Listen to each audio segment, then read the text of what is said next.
కావాలనే మీ కలను నెరవేర్చుకోండి. సంప్రదించండి Hegde fertility, Hyderabad, Telangana.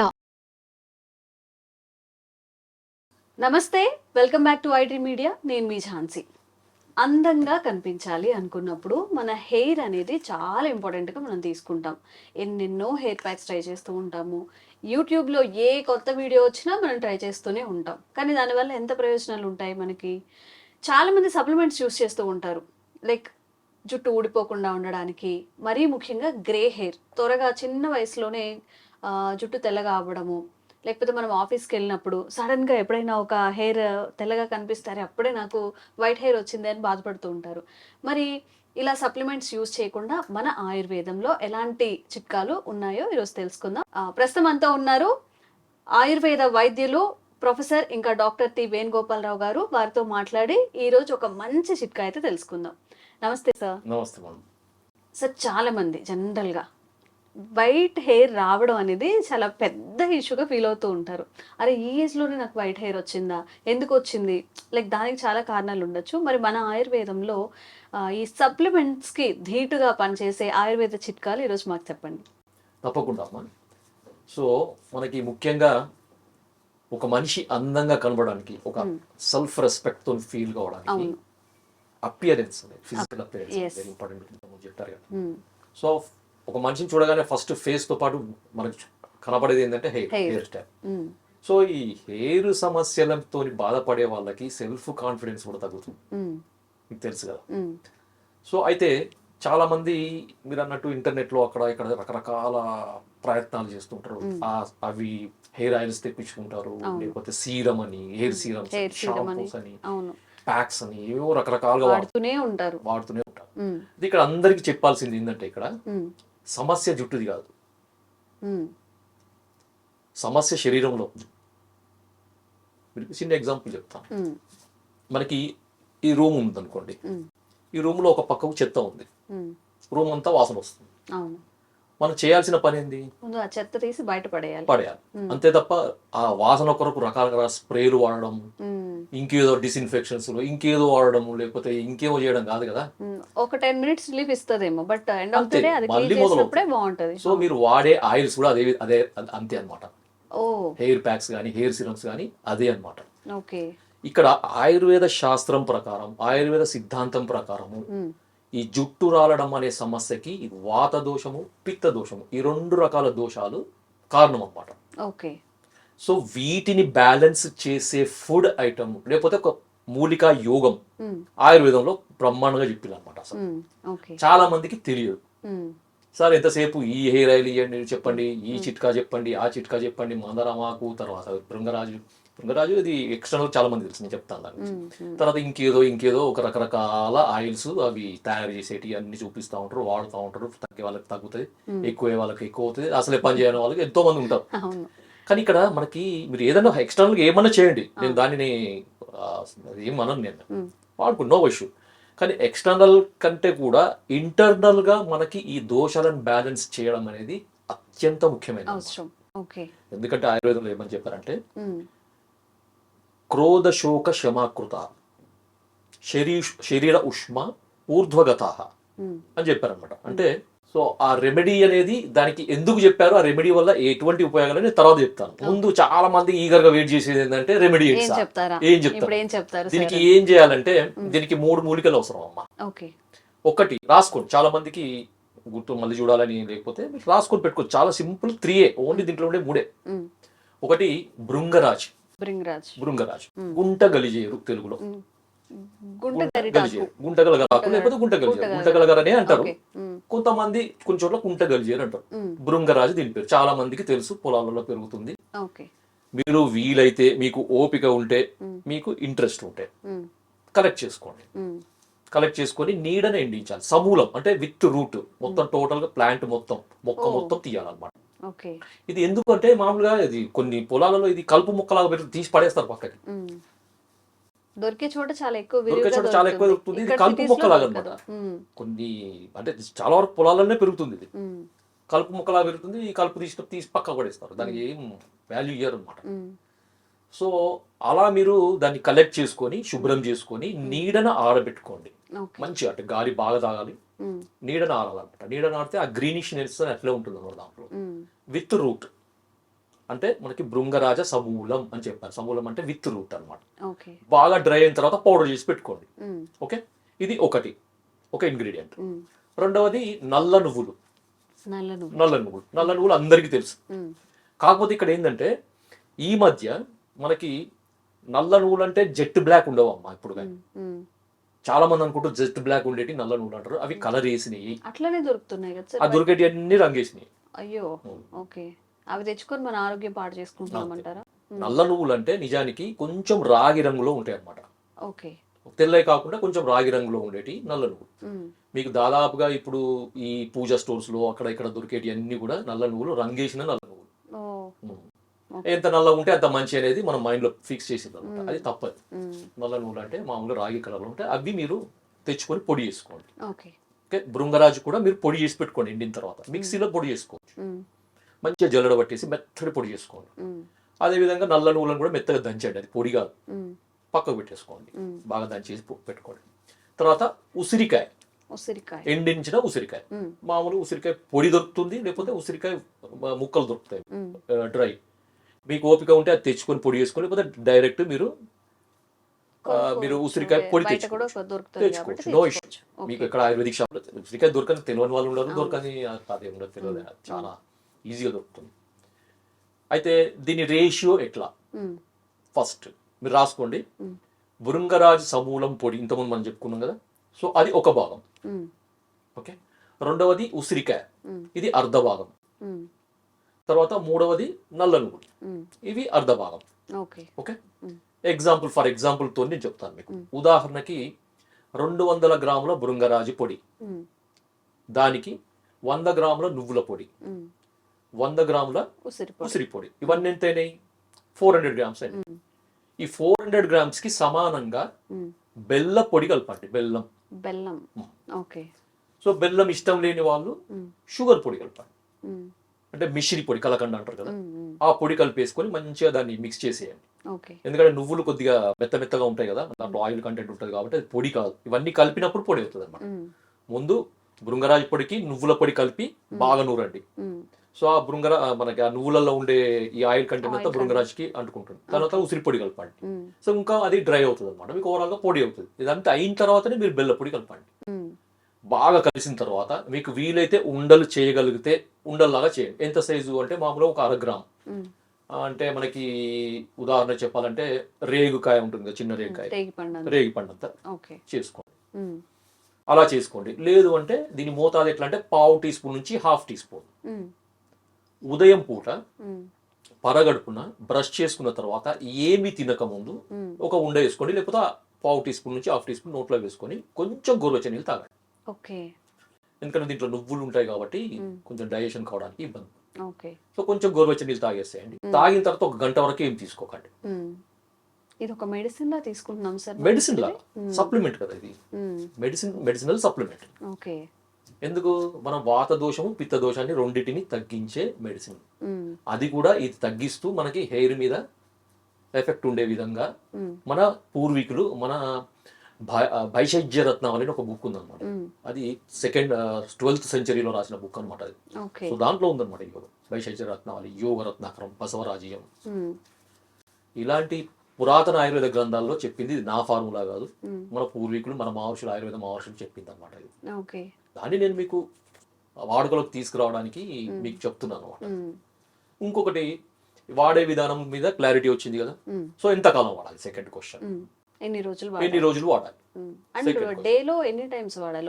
Daily morning 1/2 teaspoon empty stomach లో వేసుకోండి. మీరు వేసుకున్నాక 1 గంట వరకు ఏం తీసుకోకండి. దాని తర్వాత మీరు ఏదైనా డైట్ తీసుకోవచ్చు, మీ ఇష్టం. ఏదైనా టీ తాగొచ్చు, కాఫీ తాగొచ్చు, జనరల్గా తాగొచ్చు, రొటీన్గా తాగొచ్చు. రెండో క్వశ్చన్, ఎంతకాలం తీసుకోవాలి? మీ ఇష్టం. అది ఏంటంటే ఫుడ్ సప్లిమెంట్, దీంట్లో భృంగరాజు ఉంది, ఉసిరికాయ ఉంది, అందరు లోపలికి వాడేదే, నువ్వులు ఉండేది, దీంట్లో ఏముంది. సో ఎంతకాలమైనా వాడచ్చు. మామూలుగా అయితే నేను సజెస్ట్ చేసేది అంటే మినిమం 3 మంత్స్. 3 మంత్స్ ఖచ్చితంగా డైలీ వాడండి. అద్భుతమైన ఫలితాలు వస్తాయి. మీరు ఆశ్చర్యపోతారు అనమాట. సార్ వీటి గురించి ఇన్ని వేలు ఖర్చు పెట్టినాం, ఇన్ని సప్లిమెంట్స్ యూజ్ చేసినాము, ఇన్ని సెంటర్లకు వెళ్తారు, లక్షలు పెట్టుకుంటున్నారు. ఈ హెయిర్ ఫాల్కి సంబంధించిన సెంటర్స్కి వెళ్ళి ఉమ్, అవన్నీ అవసరం లేదు. ఉమ్, సో హ్యాపీగా వాడుకోండి. కాకపోతే దీనికి కావాల్సింది ఏంది ఓపిక. అవును. ఇప్పుడు అంత ఓపిక లేదు మాకు. ఈ రోజు వాడితే ఈ రోజు ట్రీట్మెంట్ చేయించుకుంటే వారం రోజుల్లో మనకి జుట్టు అంతా పెరగాలంటే అది అది అయ్యే పని కాదు. అంతే పని కాదు, ఆ ఖర్చు కూడా అవుతుంది. ఉమ్, సో ఓపికగా వాడండి. 3 months కాకపోతే 6 months వాడండి, నష్టం ఏం లేదు. ఉమ్, ఓకే, ఈ క్వశ్చన్ అయిపోయింది.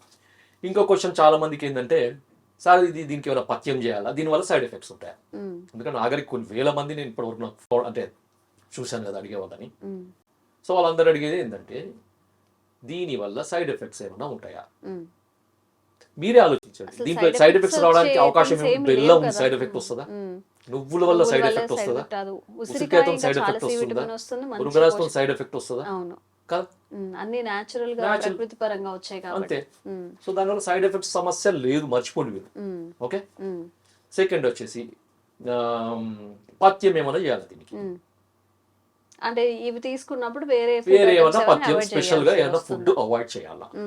సో ఒక్కటం ఇక అందరూ మీరు గమనించాల్సింది ఏంటంటే, పథ్యం అనేది సమస్యకు ఉంటుంది, మందుకు ఉండదు. ఇది ఒకటి. ఎందుకంటే నేను చిన్న ఎగ్జాంపుల్ చెప్తాను. ఫర్ ఎగ్జాంపుల్, ఎవరికైనా రోజు ఒక 4-5 మిరపకాయ బజ్జీలు తినే అలవాటు, ఓ నెల రోజుల తర్వాత కడుపులో మంట మొదలైంది, అవును, దానికి పథ్యం ఏముంటుంది? అవి తినడం మానేయాలి కదా. అదే నేను అవి పెద్ద తింటాను, పథ్యం. నాకు మందు వేసుకుంటాను అంటే కుదరదు కదా. ఉమ్, సో ఇక్కడ ఏంటంటే, నేను ముందు చెప్పాను కదా, ఆయుర్వేద సిద్ధాంతం ప్రకారం వాత పిత్త దోషాలను ప్రకోపింపచేసే ఫుడ్ ఐటమ్స్ ని అవాయిడ్ చేయడం అనేది దీంట్లో సగం ట్రీట్మెంట్. ఓకే. ఏముంటాయి సార్ ఆ ఐటమ్స్ ఆ, వాతపిత్త చెప్తా. దోషాలకు? ఇప్పుడు మసాలా ఫుడ్ ఎక్కువ తింటున్నారు, అంటే ఎక్కువ ఈ స్పైసెస్ స్పైసీ ఎక్కువగా. బిర్యానీలు అవి ఇవి అన్ని తీసుకుంటారు. ఒకటి డీప్ ఫ్రై చేసినాయి, తర్వాత పికిల్స్. పికిల్స్ కూడా తినకూడదు. పికిల్స్ అంటే కొంతమందికి, అంటే ముఖ్యంగా వాత శరీరము పిత్త శరీరం, అంటే హీట్ బాడీ ఉంటుంది కదండి కొంతమందికి, హీట్ కాన్స్టిట్యూషన్ అంటారు. ఓకే, సో వాళ్ళు పూర్తిగా అవాయిడ్ చేయాలి. ఎందుకంటే దీంట్లో ఇప్పుడు నేను ఇంతకుముందు చెప్పిన ఈ ఫుడ్స్ దీంట్లో కూడా వాతపిత్తాలను తగ్గించే మూలికలే అవి. ఓ దిక్కు వాతపిత్తాలను తగ్గించే మందు వాడుకుంటూ వాటిని పెంచే ఫుడ్ తింటే ఉపయోగం ఏముంటుంది కదా. సో అందుకని వాటిని తగ్గించే ఫుడ్ ఐటమ్స్ తినాలి. అంటే లైఫ్ స్టైల్లో కూడా ఏంటంటే లేట్గా పడుకోకూడదు. ఎందుకంటే మనకి లేట్గా పడుకోవడం వల్ల వాత దోషం పెరుగుతుందని చెప్తారు అన్నమాట ఆయుర్వేదంలో. సో మనకి వాత దోషం కూడా ఒకటి కారణం అని చెప్పాం కదా హెయిర్ ఫాల్కి. సో కాబట్టి అలాంటి ఫుడ్ అవాయిడ్ చేయాలి. తర్వాత అజీర్ణ భోజనము అంటారు, ముఖ్యంగా చాలా మంది తెలియదు ఇది. అజీర్ణ భోజనం అంటే ఏంటి, అసలు దాని ఇంపార్టెన్స్ ఏంటి అనేది. అంటే మనం మార్నింగ్ బ్రేక్ఫాస్ట్ చేస్తాం, లంచ్ చేస్తాం, డిన్నర్ చేస్తాం. ఇది కొంతమందికి ఒక అలవాటు అనమాట. 8 గంటల లోపు బ్రేక్ఫాస్ట్ చేయాలి, 1:30 లోపు లంచ్ చేయాలి, 8:30 లోపు డిన్నర్ చేయాలి. టైమింగ్ను పెట్టుకొని తింటారు. ఓకే, వాళ్ళకి డైజెషన్కి ఇబ్బంది లేకపోతే ఏం ప్రాబ్లం లేదు. కొంతమందికి ఏమవుతుందంటే ఆకలి ఉండదు, కానీ 8 అయిందని తింటారు. అవును, చాలా మంది ఉంటారు అలాంటి వాళ్ళు. 80% అట్లే ఉంటారు. కొంతమంది పొద్దున చేసిన బ్రేక్ఫాస్టే జీర్ణం కాదు, ఆకలి కాదు, హెవీగా తినేస్తారు, కానీ 1:30 అయింది, తినాలి. తినకపోతే గ్యాస్ ఫామ్ అవుతుంది అని గ్యాస్ ఫామ్ అవుతుందనో అదో తింటారు. తర్వాత 7:30 అయింది, 8 అయింది, ఏమీ ఆకలి లేదు, అసలు ఇంత కూడా తినాలనిపించదు, కానీ 7:30 అయింది, తినాలి. సో దీన్ని అజీర్ణ భోజనం అంటారు అనమాట. అంటే ముందు తిన్న ఆహారము పూర్తిగా డైజెషన్ కాకముందు తినే భోజనాన్ని అజీర్ణ భోజనం అంటారు. ఇది చాలా రకాల సమస్యలకి మూల కారణంగా ఉంటుంది. ముఖ్యంగా ఆమోదోషం అంటే టాక్సిన్స్ అనమాట, బాడీలో ఒక రకమైన విషాలు మొదలవుతాయి. అవి రక్తంలోకి చేరి అవి రకరకాల స్కిన్ సమస్య, హెయిర్ సమస్యకు మూల కారణంగా ఉంటాయి. కాబట్టి అజీర్ణ భోజనం అనేది పూర్తిగా మంచి ఆకలి ఉన్నప్పుడు మంచి ఫుడ్ తినండి. ఇంకొకటి నిద్ర, సరైన నిద్ర కూడా చాలా ఇంపార్టెంట్ అమ్మా. Okay, in time food, in time sleep. Okay, ఎందుకంటే ఆయుర్వేదం చెప్తారు ఆహారం, నిద్ర, బ్రహ్మచర్యం, ఇవి త్రయోప స్తంభాలు అంటారు. ఒక 3 స్తంభాలు అనమాట. ఒక ట్రైపాడ్కి 3 పాదాలు ఎట్లయితే దాన్ని బ్యాలెన్స్ చేయడానికి ఉంటుందో, సో ఈ 3 కూడా ఒక మనిషి యొక్క ఆరోగ్యాన్ని బ్యాలెన్స్ చేయడానికి అవసరమయ్యే ఉపస్తంభాలు, అంటే 3 pillars ఆఫ్ హెల్త్ అంటారు అన్నమాట. ఓకే, సో నిద్ర చాలా ఇంపార్టెంట్. సో మంచి టైంకి ఫుడ్ తినండి, టైంకి పడుకోండి. ఓకే, ఇప్పుడు నేను చెప్పిన ఈ సప్లిమెంట్ వాడండి. వాత పిత్త దోషాలను మీరు ఇంక్రీజ్ చేసే ఫుడ్ ఐటమ్స్ మానేయండి. అంటే మీకు అర్థమయ్యేది చెప్తాను, inflammatory food, pro inflammatory food అంటారు అనమాట. ఇప్పుడు ఇంటర్నెట్లో దొరుకుతాయి ప్రో ఇన్ఫ్లమేటరీ ఫుడ్ ఏంది అని. సో మీరు చూసుకోండి అది. సో అవి మానేస్తారు. ఓకే. అయితే సార్ మరి చాలా మందికి మీరు ఈ యోగం ఎందుకు సెలెక్ట్ చేసి చెప్పారు సార్ మరి అని ఒక డౌట్. నేను మధ్యలో ఆపాను నేను, ఎందుకంటే డైరెక్ట్ నేను ప్రిపరేషన్కి వెళ్ళిపోయాను అనుకున్నాను, దాంట్లో ఇంగ్రీడియంట్స్ ప్రిపరేషన్కి. తర్వాత ఇంకొకటి అమ్మా చాలా ఇంపార్టెంట్, చాలా మంది అడుగుతుంటారు, నేను చెప్పడం మర్చిపోయాను. అదేంటంటే సార్ మరి దీన్ని తయారు చేసుకున్న తర్వాత దేంట్లో స్టోర్ చేయాలి ఇది అడుగుతారు. జార్లోనో ఒక స్టీల్ అడుగుతారు నన్ను, నేనేం చేయాలి, నన్ను అడిగే వాళ్ళు ఉన్నారు. స్టీల్ దాంట్లో చేసుకోవాలా, లేకపోతే ప్లాస్టిక్ దాంట్లో చేసుకోవాలా, ప్లాస్టిక్ అయితే మూత ఉన్నది దాంట్లో చేసుకోవాలా, మూత లేని దాంట్లో నిజంగా కావాలని అడుగుతారా, లేకపోతే ఫోన్ నెంబర్ ఇస్తాం కదా. ఇన్ఫర్మేషన్ ఇచ్చా కూడా సార్ నాకు చుట్టూ తెల్లగా ఉంది దీనికి ఏం చేయాలని చెప్పి మళ్ళీ కామెంట్స్ పెడుతుంటారు. అసలు వీడియో మొత్తం దాని గురించి అయినప్పుడు మళ్ళీ డౌట్స్. అయితే ఇంకొకటి ఏంటంటే దీంట్లో ఇంకొక బెనిఫిట్ అమ్మా, సరే ఇది ఓన్లీ హెయిర్ ఫాల్కేనా, ఇంకొకటి అద్భుతమైన ఒక దీనికి ఉపయోగం ఏంటిదంటే C vitamin. Sir C vitamin కాదు, ఇది grey hair, premature grey hair ని ప్రివెంట్ చేస్తుంది, అంటే రాకుండా నిరోధిస్తుంది అన్నమాట. ఇప్పుడు మళ్ళీ ఇంకో క్వశ్చన్ వేస్తారు, మరి నాకు ఆల్రెడీ గ్రే హెయిర్ ఉంది, ఆల్రెడీ గ్రే ఉంటే దానికి ఏం చేయాలి, మీరు ఇంకా మళ్ళీ అది ఇంకా ఇంక్రూజ్ కాకుండా ఉండడానికి వాడచ్చు, అక్కడతో స్టాప్ చేయొచ్చు. మందు వాడుతుండండి, లైఫ్ స్టైల్లో చేంజ్ చేసుకోండి, డైట్ స్టైల్లో చేంజ్ చేసుకోండి, మందు వాడండి. ఇప్పుడు రూపాయిలో ఒక 30% medicine, 30% life style, 30% life style diet style, ఈ మూడు ఒక సింక్రోనైజ్డ్ ఒక కరెక్ట్ పద్ధతిలో ఉంటేనే ఏదైనా సమస్య పోతుంది. అంతే తప్ప నేను మందు తీసుకుంటా, నా ఇష్టం వచ్చింది తింటా, ఇష్టం వచ్చినట్టు చేసుకుంటా అంటే కుదరదు కదమ్మా. సో అందుకని ఏంటంటే మూడు కూడా ఉపయోగం. ఇంకొకటి ఏంటంటే మధ్యలో మనం టాపిక్లో ఏంటంటే ఆగినాం కదా, సో దీనికి ఆయుర్వేద పరంగా దీన్ని ఎట్లా వివరిస్తారు సార్ ఏంటి అని, లేకపోతే సో చూడండి దీంట్లో మనకి 3 ఇంగ్రీడియంట్స్. ఒకటి భృంగరాజ్, ఇది మనకి ఒక ది బెస్ట్ లివర్ ఏమంటారంటే tonic, the best liver tonic అది. సో దాంట్లో ఐరన్ రిచ్ హర్బ్ అనమాట, దీంట్లో ఐరన్ పుష్కలంగా ఉంటుంది. సో ఐరన్ కూడా మనకి కరెక్ట్ గా ఉన్నప్పుడు అనిమిక్ కండిషన్ రెక్టిఫై అవుతుంది, దానివల్ల హెయిర్ ఫాల్ కి అది ఉపయోగపడుతుంది ఒకటి.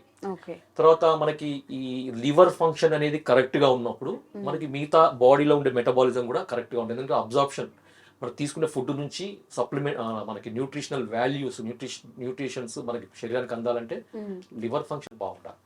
Liver is the liver of life అంటారు. ఓకే, కాబట్టి లివర్ కూడా సరిగా ఉండాలి. తర్వాత రెండవది నువ్వులు చాలా మందికి తెలుసు, దీంట్లో అసలు మనకి ఒక మనిషికి కావాల్సిన అన్ని రకాల పోషక విలువలు ఉన్నది అనమాట. సో మీకు ఒకటి చెప్తే ఆశ్చర్యపోతారు, ఏంటంటే మనకి ఒక 26 రకాల అమైనో యాసిడ్స్ అంటే ప్రోటీన్ సంబంధించినవి అనమాట. అమైనో యాసిడ్స్ అంటే మనకి మసిల్ బిల్డింగ్ కానీ, లేకపోతే హార్మోన్స్ తయారు కావడానికి కానీ, ఇంకా రకరకాల ఉపయోగాలు ఉంటాయి, అమైనో యాసిడ్స్ అంటారు. సో మనిషికి ఒక 26 రకాల అమైనో యాసిడ్స్ అవసరం ఉంటుంది. దాంట్లో 18 నుంచి 20 రకాల అమైనో యాసిడ్స్ మన నువ్వులలో ఉంటాయి. అంటే ఆలోచించండి, నువ్వులు ఎంత విలువగలిగారు. మన దురదృష్టం ఏంటంటే ఇప్పుడు వచ్చిన ఈ 2-3 సెంచరీస్ దశాబ్దాల నుంచి, డికేట్స్ నుంచి రకరకాల ఏమంటారు కుకింగ్ ఆయిల్స్ని ఇంట్రడ్యూస్ చేసి నువ్వుల నూనెని పక్కకు దూసేసారు. అప్పుడు నువ్వుల నూనెనే మనకి బేసిక్ అనమాట. తైలం అంటే తిల నుంచి వచ్చిందంటే తైలం అంటారు అనమాట కదా. సో ఇది మనకి నువ్వుల నుంచి వచ్చే, తర్వాత ప్రోటీన్స్ ఉంటాయి, దాంట్లో ఐరన్ రిచ్ ఉంటాయి, తర్వాత విటమిన్స్ ఉంటాయి, తర్వాత సెలీనియం ఉంటుంది, తర్వాత B12 ఉంటుంది, తర్వాత కాల్షియం ఉంటుంది. కాల్షియం చాలా ఉంటుంది ఇట్లా. సో మనకి కాల్షియం రిచ్ ఫుడ్ అది. సో అదొకటి. తర్వాత ఉసిరికాయ ఏంటంటే అందరికీ తెలుసు, ఇది ఒక ఇమ్యూనో మోడ్యులేటర్, బాడీలో మనకి ఇమ్యూనిటీని ఇంక్రీజ్ చేస్తుంది. సో ఇమ్యూనిటీని ఇంక్రీజ్ చేసినప్పుడు బాడీ డిటాక్సిఫైట్, యాంటీ ఆక్సిడెంట్ అంటారు, మన బాడీలో ఉండే టాక్సిన్స్ అన్ని కూడా పోతాయి. తర్వాత వైటమిన్ సి పుష్కలంగా ఉంటుంది. తర్వాత పిత్త దోషాన్ని తగ్గిస్తుంది.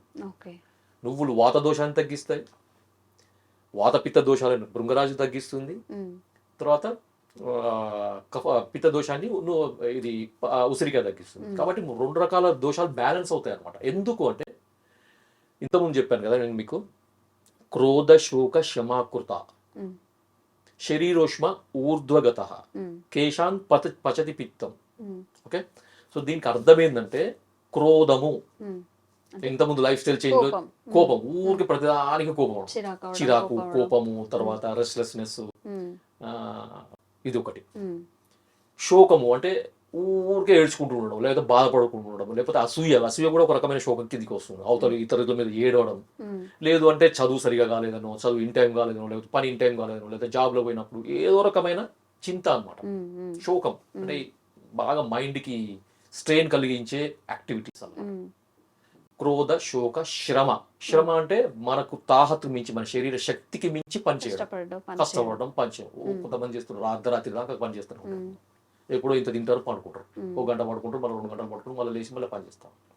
సో ఇది శక్తికి మించిన అదైతే మన క్రోధ, శోక, శ్రమాకృత. సో ఈ కారణాల వల్ల ఏమవుతుందంటే వాత దోషం, పిత్త దోషం రెండు కూడా మనకి స్కాల్ప్ హెయిర్ని చేరి ఆ హెయిర్ని మనకి ఫాల్ అయ్యేటట్టు చేస్తుంది. తర్వాత అవి గ్రే హెయిర్ లాగా మారడానికి ఉపయోగపడుతుంది. సో అందుకనే ఈ రెండింటిని బ్యాలెన్స్ చేసే మెడిసిన్ మనకి ఈ కాంబినేషన్. అర్థమైందా? నిజంగా చాలా లక్షలు ఖర్చు పెట్టి ఈ ట్రీట్మెంట్స్ తీసుకుంటూ ఉంటారు, సప్లిమెంట్స్ తీసుకుంటుంటారు సార్. ఇప్పుడు పిఆర్పి ఇంజెక్షన్స్ అని చెప్పి ఇవి కూడా యూస్ చేస్తూ ఉంటారు సార్. మన ఆయుర్వేదాన్ని అంటే ఇంట్లో దొరికేవి లేదా మన పెరట్లో దొరికేవి, మన చెట్లకు కాసేవి, వాటన్నిటిని అవాయిడ్ చేసి ఏవో కెమికల్స్ తెచ్చుకొని ప్రయోగాలు అయితే మన బాడీని మనమే ఒక ప్రయోగశాల చేసుకుంటున్నాం. మీరు చెప్పినట్టుగా ఈ చిన్న చిన్న రెమెడీస్ అయితే పాటిస్తే గ్రే హెయిర్ తగ్గుతుంది, హెయిర్ ఫాల్ తగ్గుతుంది, పీస్ఫుల్గా ఉంటుంది, దానివల్ల సైడ్ ఎఫెక్ట్స్ కూడా రాకుండా ఉంటాయి. Thank you sir, thank you so much.